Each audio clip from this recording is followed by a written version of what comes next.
Yo, what's going on, man? Today is June the 4th, 2024. It's your boy Chris, and this is the ChrisBeCappinn NBA slash WNBA show. We are live. It's about 7:27 Eastern time on the East, 7:27 on the East Coast. And we got three WNBA games to get into.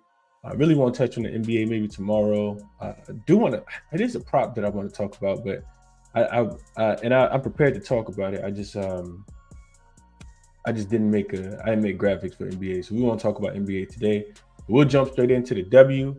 Coming off, Sunday was a frustrating day, but we did finish in the positive. 12-9-1. You guys see the updated numbers. Connecticut, Atlanta under 160.5. Connecticut, very strong defensive game against the Atlanta Dream, coming off that big win against the visiting world champs. And then we also had the Sparks and the Phoenix Mercury to go under. That was a easy winner as well. Well, yeah, that was pretty easy. And then the Liberty, best first quarter team in the WNBA. And they do play today. So we'll talk about them. De'Arica Hamby over her 30.5 points plus rebounds. The Sparks just didn't force them enough misses. And De'Arica Hamby didn't get enough rebounds. She did go over her points prop at 18.5. And then I also had the Sparks plus the 5. Putting the Sparks on the back burner for a while. Man, they got a big game coming up against the big game coming up against the Lynx. I think it's tomorrow, and they're already like 7-point home dogs in that game. Lynx probably take care of them tomorrow, but not betting on the Sparks anytime soon until Kurt Miller and that offense shows me something. I think they need Lasia Clarendon back as well. So we're going to jump into it for today, man, and get through these three games and get up out of here. What's going on to the chat? Rawala in here, Justin in here. What's up, Mark? He says, good morning. I'm ready for my WNBA class. Mom is just a bet says, good morning, everyone. Guardians in the over here for the WNBA knowledge. We appreciate you, Chris. I appreciate this as well. What up, Todd? Otto in here as well. What's up, Eric? Tasha. Good morning, Tasha. Peasy. The regulars, man. I appreciate you guys for tapping in. DJ Prop says, good morning, Chris. I know we have WNBA today, but Mavs plus 175 to win the series has been calling my name all week. I think you get a better than plus 175 though, DJ. I really, really do. I think, I don't think the Mavs gonna lose game one. I don't think the Celtics gonna lose game one. The more I look into it, the more the home it just kind of favors the home team. I think you get a much better price if they lose game one, and you really, really still like them. So that'd be my little bit of pushback on the plus 175. I don't think they win game one. But we'll see how it goes. What up, Amy in here as well. Theory lead in here. Anthony reminding people hit the like button. Tamari in here. All right, let's get to the WNBA, man. That's what we're here for. First game up. It's 3 games on the board for today. We got the Washington Mystics. They will be in Connecticut taking on the Sun. This line opened at like 13.5. It was a super big line.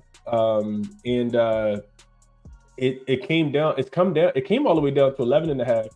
Then the injury news came out that Shakira Austin is going to miss this game for the Washington Mystics, and we know how much her presence means. We also got Brittany Sykes. She's still out. I think this is going to be like game 5 or 6 that she's done missed as well. So Washington, man, they're still going to be a really bad offense. I mean, this offense is one of the worst in the league. It's one of the reasons why this team is 0-8 straight up so far. They are 4-3-1 against the number. They still compete hard. But I just I can't get behind the Mystics right now. They I will say this, they do have slight rest advantage. They haven't played since Friday, so 3 days of rest right here in this spot. So you have a team that hasn't won a game, 0-8, versus a team that has not lost a game. 8-0 are the Connecticut Sun. They are just 3-5 against the number, the last undefeated team in the W. You get them in this spot coming off 1 day's rest. They did win that game by 19 against the Atlanta Dream as a 2.5-point road favorite. And then the other thing is, you could say it's a look ahead spot because they got the Liberty coming up, but that game isn't until Sunday, so they have a lot of time. I think it's 4 days rest before they play the New York Liberty. So major rest advantage for Washington, but I mean they're down so many players right now, man. It's really difficult to want to bet this team. This total was at 155 yesterday, and I wanted to take the over. This was before the news came out that Shakira Austin wasn't going to play and that Brittany Sykes was going to be still remain out as well. But it's also, I think we got to mention, this is a Commissioner's Cup game. I think Commissioner's Cup, I think similar to the NBA, like the tiebreaker is going to be decided by points scored. So Connecticut should look to score a little bit. I know that they're one of the slower paced teams in the in the WNBA. They're highly predicated on their defense, but I think they should be able to score. I think that they're going to be able to get whatever they want. Honestly, Washington still playing fast, even though you wouldn't expect them to, being that they're limited offensively. But Connecticut plays slow, and they've been the team that dictates pace over their first 8 games. Like, it don't matter, if they're playing against a slow-paced team, they're playing slow. If they're playing against a fast-paced team, they slow that team down. We saw that in the last game on Sunday against the Atlanta Dream. So it's really hard for me to want to go over in this spot, but I can't look towards a total this low at 152.5. I think if anything, maybe you look towards the Connecticut Sun, but it's not a game that I'm super interested in. As long as Connecticut doesn't come out and play with their food here, this should be a double-digit win. I think that they should cover this number as well. I'm not interested in laying 12.5 in the W, especially with a Connecticut Sun team that may overlook this Washington Mystics team. They have already beat this team this season, and they know that Washington, is limping into this game, without 2 of their starters. So really difficult cap on this one. There was a couple trends that I looked at as well, and they all kind of lean towards the over. Like I said, I think it could go over, but I'm just worried about Washington being able to score the basketball. Yesterday, their team total was at 72.5, and I think look towards the under would have been great, but now it's all the way down to, I think, 69.5, and that's a super low total for people who aren't familiar with the W. So I'll stay off of this one altogether, and I don't really have anything at all. Maybe Alyssa Thomas to get a triple-double, a little sprinkle on that. Yeah, that's about all I got. I mean, they have the advantage, I think, at every position on the court. Ty Harris, Dejanay Carrington, DeWanna Bonner, Alyssa Thomas, Bree Jones, and I think they got a better bench right now too. So, yeah, I would only look towards Connecticut, and I would lay the big number with them if I had to play this one. Let's go real quick. Shadow says Washington, Connecticut first quarter over 38.5. He says, I know my Mystics can stink up the joint, but Suns going to run through them. Yeah, so maybe even a first quarter team total over. I can see that. Like maybe a first quarter team total over for Connecticut. I will say this. The Washington Mystics have been the worst second half team in the WNBA. For whatever reason, I think they're averaging like 30 points, 32, 33 points in the second half. I think it's like 16 in the third quarter and 17 in the fourth quarter. Their offense just it's really, really bad to watch, man. With these injuries, they're a team that's gonna play hard. And with no Elena Deladon and the trade, the offseason acquisitions that happen, or departures, I should say, this isn't a Mystics team that I want to bet on right now. Prolific says, good morning, Chris. Please let us know when it's a significant game. So all these Commissioner Cup games, every game that happens at the beginning of January, at the beginning of June, is a significant game. All of these games count towards the Commissioner Cup. Jamie says he likes Suns first quarter and the first half is my look, but still not sure. And I kind of feel the same way, man. You just hope that Connecticut doesn't play around in this game if you like them here. And Anthony, I'll say about the Suns first half, the only thing that talks me off the Suns first half is that Washington typically runs out of gas. Like all bad teams, they come out, they compete hard early, and then they end up getting smoked in the second half. But Connecticut's been really, really good in the second quarter, I want to say. Like they started off shaky a little bit, but if you look at their second quarter metrics, they've been a really good second quarter team. It was the second quarter that really, gave them a big, big boost against the Atlanta Dream the other day as well, because that game was tied, it was pretty close at the end of the first quarter. So longer the game goes on, the more, your weaknesses are your flaws are showed. So are exposed, I guess I should say. So I don't know, man. I don't really like the first quarter as much. What's up, Frankie in here? There says, fellas, they moved Courtney Vandersloot down to 8.5. We burned them up. She did. I don't think she played in that game that we took her points prop, but yeah, I'm not. I know how I feel about Courtney Vandersloot. What up, Markel? Tamari says he likes the spread on the Sun. Markel says, what's up, bro? Out of the 3 games, can any of these teams both get to 100 points? No. Nah, I don't think so tonight. We actually got the 3 best defensive teams in the W playing. Well, 3 of the 4 best defensive teams in the W. Yeah, I mean Connecticut Sun, I think I can pull it up real quick. Connecticut Sun, I think, are the best defensive team in the WNBA right now. Let's see, Connecticut. So Connecticut is the best defensive rated team. They're number one in net rating, and Washington offense is putrid. It's dead last in pretty much every category. And then the other two games that we'll talk about in just a second, the New York Liberty are also a top 4 defense, and Seattle Storm are a top 4 defense. So yeah, none of these, no, both teams not getting to 100 in any of these games. I would go out on that limb. Let's see. All right, that's enough for this game. It's like I said, it's not a game that I even bet. Let's go to the Liberty and the Chicago Sky. So this line opened at 6.5 with the visitor Liberty laying 6.5 on the road. Total it was at 161. It's been better at 4 points to 165.5. And we have a New York Liberty team in this game that will have everybody except Sabally. Courtney Vandersloot is not on the injury report for today. And then for the Chicago Sky, I didn't see anybody on the injury report when I was looking at Chicago Sky. Let me just double check. Yeah, I mean, it's going to be a Milic, but she hasn't been playing anyway. She's the only person listed for the Chicago Sky. So, first thing that jumped out to me in this game was this is a rematch. Like Craig said. I mean, like Debo said. This is the rematch. The Chicago Sky just went into New York and beat this New York Liberty team, beat them by double digits, and they were getting 15 points. The Liberty are a team that typically remembers those revenge type games. They've also been really good on the road as well. The Chicago Sky, of course, are coming off. I should have said Chicago Sky are coming off a road loss against the Indiana Fever on Saturday. I'm sorry. So one day more rest here, whereas the Liberty took care of business. They absolutely smoked the Indiana Fever, who won the second leg of that back-to-back on Sunday. So one day of rest here for the Chicago Sky, one day of rest advantage here. But you also got, like I said, that big revenge factor here. And the Liberty have actually been the best offensive rated team and net rating on the road through 3 games. Now, granted, they played against the Indiana Fever on the road, and they played against the Washington Mystics on the road, so 2 bottom feeders. But this Liberty team, so you could say their offensive numbers are skewed on the road specifically, but the offense, and this is the same thing we saw last year, the Liberty on the road typically play really good basketball. Now, granted, they have not been covering the number. We know that they only have covered 2 of their 9 spreads so far, just 2-7 against the spread. But they have been winning games. And in this game, you would need them to win by 3 possessions. So do they take care of business here? It's difficult.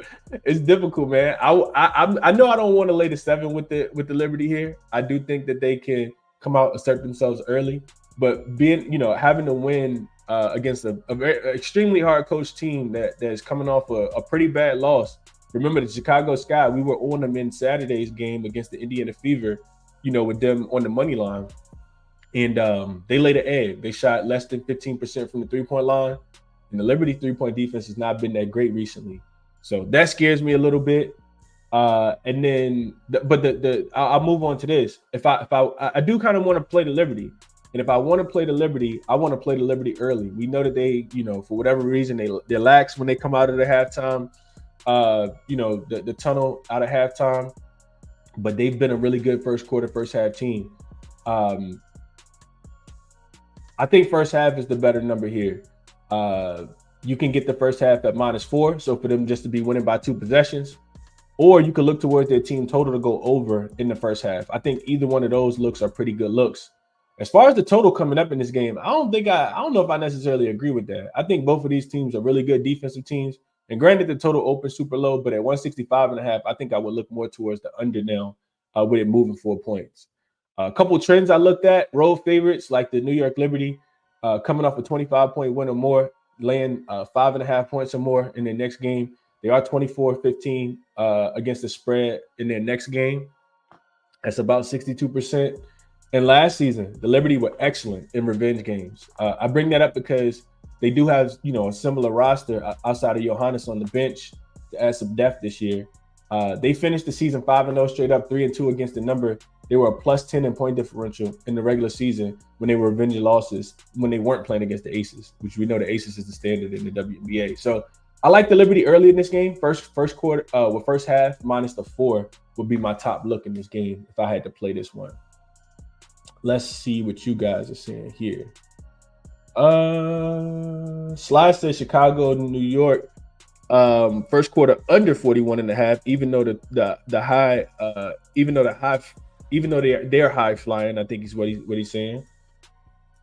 Chase says I got Sabrina Ionescu under 23.5 points plus rebounds in this one. I actually think that she plays a little bit better in this game specifically. I know she played terrible in that first game. I think she shot 8 for 20. I think she bounces back a little bit better in this one. So I don't know if I'd be fading Sabrina in this one. I know Chicago does have, a lot of really good guards. You got Marina Mabry out there, Dana Evans. If Angel Reese gets that switch out, she could be barbecue chicken, honestly. So yeah, I think Sabrina plays a little bit better in this game. I really, really do. And I think the Liberty gonna have this one circled because of how they lost. Remember, I said this at the top. They were laying 15 points. They lost the game outright by double digits. So that's a 26-point swing, for as far as ATS projected versus, ATS actual. So yeah, I think Liberty first half in this one. Blessed Bettit says Sky team total under 79.5. I think this could be the look. Even with real quick on this total, even with the Liberty, and that's why I kind of like the full game to go under 2. I think the Liberty could struggle offensively because Chicago's defense has actually been pretty good this season. But the Liberty, this team is third in defensive rating at 94.4 so far this season, second in net rating as well with a 12.5. Now you could say, like I said, some of those numbers are skewed because when the Liberty win, it's typically by 25, 30 points. So a lot of those, they have played against the Fever a bunch of times. I think they have had the easiest schedule, the New York Liberty so far as well. So just some other things to kind of take into consideration. But the Sky getting to 80 points could be difficult in this game, especially if it's played at a slower pace. And Liberty are 8th in pace. So they're not, pushing the ball up and down the floor. The Chicago Sky are 7th in pace. So neither one of these teams really playing super fast. Anthony says he likes the Liberty first quarter. Sly says I'm nervous about my first quarter because Liberty the only consistent over team thus far. And I would agree with that. I definitely agree with that. He says I think all these games could go under. Agreed with that as well. Jay Ari says never touching Ionescu again. I haven't played any defensive props or seen any defensive props so far. Jay Arias, what up to my guy David? Tamari says he likes scouting the money line today. Jamie says Libs will come into this game pissed. First quarter -2.5, first half -4. Some alignment there I would agree with that. First quarter could be, a tad bit volatile in my opinion, even though the Liberty are the best first quarter team by far. So, for them to be winning by a full possession isn't too scary, I don't think. Anthony says Sky just lost to the Fever, letdown spot. I don't think so. I think the Sky will shoot the ball better from the field. But the Liberty going to be pissed. Like I said, I do think the Liberty take this game very, very serious. First quarter, first half should be the top spots. I'm just a little bit more keen on the first half versus the first quarter. Thinking that they get it together. They just need to move the ball the way that they typically know how to, the way that they have been moving the basketball. And they should be fine in this game. Chicago Sky, no pushover, though. Don't get it twisted. Liberty, they're a tier above the Chicago Sky, though. John says you like Mabry under? Nah, I'm not taking Mabry under. She's coming off a game where she just went under. And she missed that game time free throw to send the game to overtime. It went in and out. The first one went in and out. She makes that free throw. They go to overtime against the Fever, so she's probably pissed. No way I'm looking at Mabry to go under. And remember, the other thing, you can get switched with Courtney Vandersloot on you. You can do whatever you want to against Courtney Vandersloot. So Marina Mabry going to have to continue to shoot the ball, and I would not be looking towards her under, John. Last comment real quick before we get to the last game. Keith says, I can see Reese and Cardoso having a welcome to the league game tonight. 2 MVPs taking on 2 rookies. Give me the Liberty.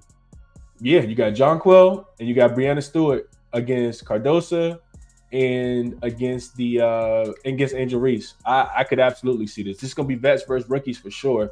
You just got the rookies at home. Also, remember, we got to go back. I forgot about this. The Liberty got smoked against the Chicago Sky in the preseason. They lost by like 40. I think it was like 101 to like 50 something or 60 something. That was a really bad loss as well. So Chicago Sky, on one hand, you can say Chicago Sky got their number. That game was played in Chicago. On the other hand, you can say that the Liberty, really gonna have this game circled and gonna play their best brand of basketball here. So yeah, I can see it. I can definitely see it, Keith. And also, Cardoso had a really good game. She played really, really great. She had like 6 points, 11 rebounds or 11.6 rebounds, something crazy in limited minutes in her first, a WNBA debut. That was against the Fever, though. This is not the Fever on the opposite side here. As long as Jacquel Jones stays out of foul trouble, she should make life a little bit more difficult for Cardoso being able to score the basketball. John says, "Are the streams always in the AM? I'm a newcomer over from Sauce." Yeah, always, John. I'm always trying to get the shows done early in the morning, before the lines start to move. Absolutely. Tamari says Cardoso and Reese eat tonight, so thinking a little bit different here. And then Antonio says Sky all day as well, so taking the +6.5 or +7. Like I said, I'm not going to talk you off full game, but I do think the Liberty set the tone in this one. All right, let's move over to the last game. Get up out of here. We got the Phoenix Mercury. They will be in Seattle. This is the game that I did play. Phoenix Mercury in Seattle. Line open at 7, and it went up. It went up to 7.5. I saw it touch 8, and then I don't know if it's sharp money or not. I see it come back down now to 7. And it looks like it's moving down to 7.5. This is the line that I do think is going to move. I do think that this line is going to move today, and I do like the Seattle Storm in this spot. So, a couple things I want to talk about. First, we got to go to the injury report. Brittany Griner will continue to be out, and Rebecca Allen also will continue to be out. I've talked about, if you know anything about WNBA, you know the significance of Brittany Griner, even though she hasn't played so far. It's one of the reasons why this Mercury team's defense has been pretty poor so far. And, Rebecca Allen means a lot as well. She's a three-point shooter coming over from the Connecticut Sun. She also plays really good defense. And I'm just not a believer thus far in this Phoenix Mercury team. Now, did they take my money as 5-point favorites against the LA Sparks? They did. Is this Seattle team the LA Sparks? Absolutely not. And I think that's a big part of it, right? So Phoenix will continue to be without Rebecca Allen and Brittany Griner. Seattle doesn't have anybody on the injury report. Phoenix comes into this game off a 19-point win as a 5-point home favorite against the LA Sparks the other day.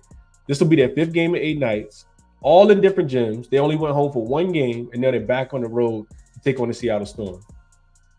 Excuse me. Last 5 game stats tell me that the Phoenix Mercury are the 2nd worst effective field goal percentage team, 3rd highest turnover rate, and then 9th in opponent effective field goal percentage. Those 3 numbers tell me that their defense has been terrible and they turn the ball over at a really high rate. Now, you look at Seattle on the opposite side. The Seattle team is 5-3 straight up and against the number. They've actually won 5 in a row. They've covered 4 of their last 5 games as well. And they've also not played since last Thursday. So they should be fresh. This team should be extremely fresh. I like betting on teams in the W that play defense, like the Connecticut Sun, like this Seattle Storm defense. This is the 3rd best defensive team in the W. And you look at their last 5 game stats, they're 2nd in offensive rating. They're finally starting to put it together. A big part of that is Skylar Diggins-Smith, her, kind of getting her footing underneath her after missing last season. But not only 2nd in offensive rating, they're 2nd in defensive rating as well, which has led to a plus 11.9 net rating, which has been the 3rd in the WNBA over the last 5 games. They're also number 4 in offensive rebounds. We know that they have Ezzy Magnagor. They got Ogumake down there as well. NECA, she's going to, eat up the glass as well. They got Russell coming off Mercedes Russell's coming off the bench. They got a lot of size. And I think they could overwhelm this Phoenix Mercury team tonight. I really, really do. So 3rd best net rating, 4th best offensive rebounding team, 2nd in opponent effective field goal percentage, and they're 4th in opponent turnover percentage. So they're forcing a lot of turnovers as well. So what I have on the screen here is, just a little bit of what I'm talking about. I make these charts and I'm going to start sending these out to the members. I just wanted to kind of fine tune them just a tad bit. But on the left-hand side, you can see this Phoenix Mercury offense versus the Seattle Storm defense. So in this column right here, you can see you can see what their number is based on the stat, and you can see where they rank. Remembering that it's only 12 teams in the WNBA. So the Mercury's offense, 7th against the 3rd best defense in the Seattle Storm. They also, points off turnovers, giving up the 2nd most. You can see it right here, down here in pink. Giving up the 2nd most.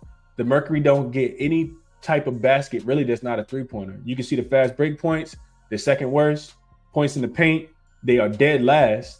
And they have played the 3rd strongest strength of schedule. Versus the Seattle defense, you can see that they're top 5 in a lot of those categories over there on that side. So now you shift to the right-hand side of the screen, and this is Phoenix scoring the basketball. So this goes from closest to the rim all the way to the 3-point shot. So you can see that they don't even shoot shots in the paint. Look at the attempts right here in the makes.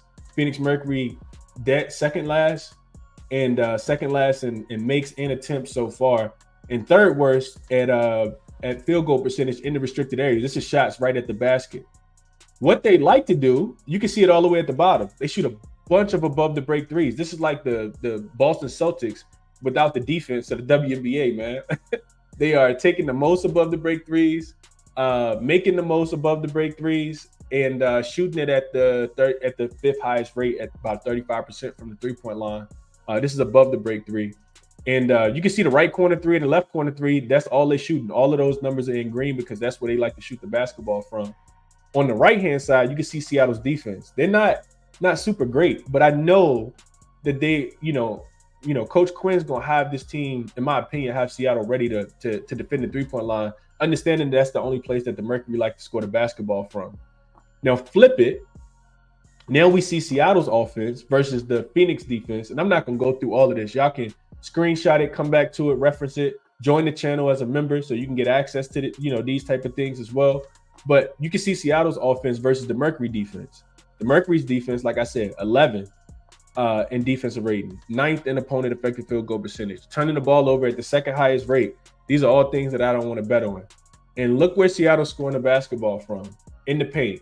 5th in restricted area makes and attempts, shooting at the 3rd highest percentage. In the paint, same thing. They get into the paint, they get into the restricted area, and they're not shooting a bunch of threes. And look at the Mercury's defense on the opposite side. Not that great. I do think the Seattle Storm is going to be able to take – they have major rest advantage here, and they're a much better team. So I did lay the 7.5. It's still widely available. You can still get 7s, but I think Seattle runs away with this one. I also strongly consider that they just going to have to keep the Mercury off the 3-point line. Like I said, the Mercury want to shoot a ton of threes. They want to play with a lot of pace. They're number 1, like we said, in attempts. But I think Seattle's going to be able to neutralize Phoenix, and I think that they run away with this one. I think Seattle wins this game by double digits. The last thing I want to mention real quick is Seattle first quarter. So if you go through the metrics, this team is actually their first quarter is 2.5 as well, minus 115 on FanDuel, and Bet365 I think is where I saw. Seattle's first unit with Neko Gumake and Nneka, Skylar Diggins-Smith, Jewel Lloyd, Victoria Vivers, and Ezzie Magmagor, probably one of the best starting 5s in the WNBA.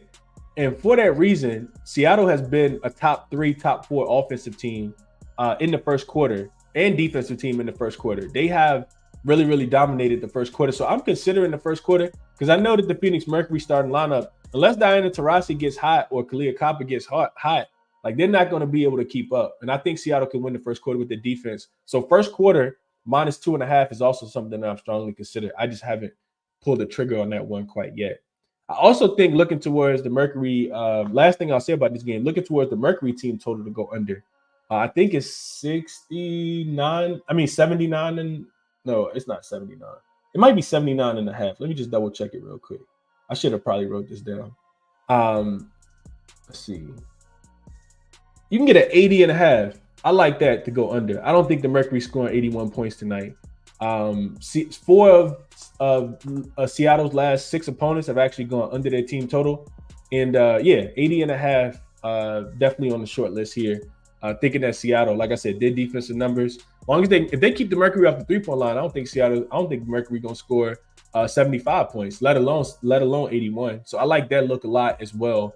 We'll be looking towards the team total to go under. Let's see what you guys are thinking about this one.